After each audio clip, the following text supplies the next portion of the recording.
Você realmente duvida que Jesus existiu? E se tudo o que você ouviu sobre Jesus não fosse apenas fé? E se existissem evidências, registros, testemunhos, capazes de sustentar que ele realmente existiu? Durante séculos, essa pergunta dividiu opiniões. De um lado, fé, do outro, dúvida. Mas, e se a resposta não estiver em acreditar, e sim em investigar? A primeira parada dessa investigação não foi a Bíblia, mas a história. Registros antigos, escritos por pessoas que não eram cristãs, começaram a ser analisados. Um deles veio de Tácitus, um historiador romano. Ele menciona a execução de Jesus durante o governo de Pôncio Pilatos. Outro registro vem de textos judaicos antigos, que também fazem referência a Jesus. Isso levanta uma questão importante. Se até fontes externas falam sobre ele, será que estamos diante de um personagem real? Mais de 5.800 manuscritos em grego, cerca de 10.000 manuscritos em latim, mais de 9.000 em outros idiomas antigos. Total, mais de 24.000 manuscritos ou fragmentos. Se você acha pouco, vamos comparar com outros da história. Isso ajuda a entender o peso histórico. Homero, 800 manuscritos. Platão, 200 manuscritos.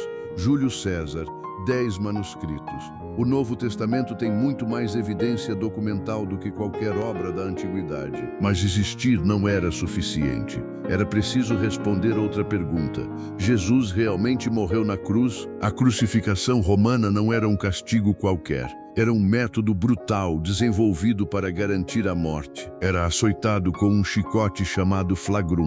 O chicote tinha pedaços de metal e ossos nas pontas. Rasgava a pele, expondo músculos e às vezes ossos. Podia causar perda massiva de sangue e choque. Muitas pessoas morriam só nessa fase. Na maioria dos casos de crucificação no Império Romano, os corpos eram deixados na cruz por dias, serviam de aviso público, intimidação. Depois eram jogados em valas comuns ou devorados por animais. Então, por que Jesus foi colocado em um túmulo? Aqui entra um fator decisivo. Lei judaica exigia sepultamento rápido. De acordo com a tradição judaica, baseada em Torá, um corpo não podia ficar exposto durante a noite.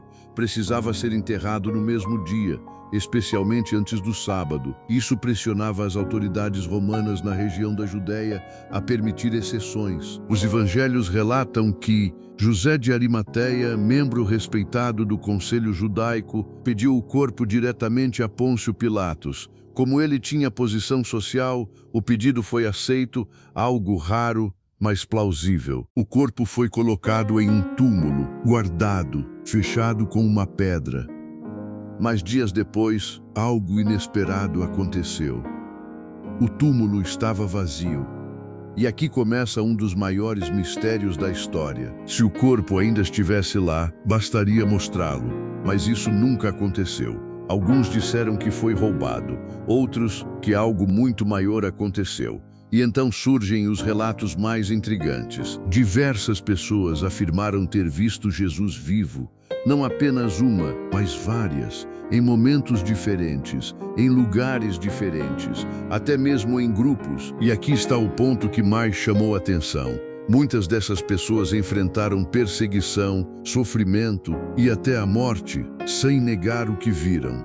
Isso levanta uma pergunta difícil de ignorar. Por que alguém morreria por algo que sabe ser mentira? Antes desses acontecimentos, os seguidores de Jesus estavam com medo, escondidos, com receio de serem perseguidos. Mas depois, algo mudou. Eles passaram a falar publicamente, a enfrentar autoridades, a arriscar tudo, o que poderia causar uma mudança tão radical.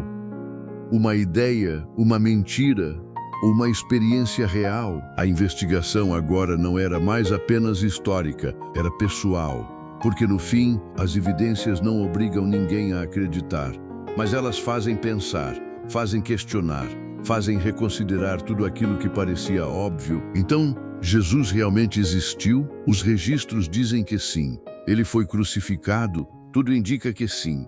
O túmulo ficou vazio? Não há explicação simples. E as testemunhas? Elas nunca voltaram atrás. Talvez a pergunta não seja mais, isso aconteceu, mas sim o que você faz com isso agora.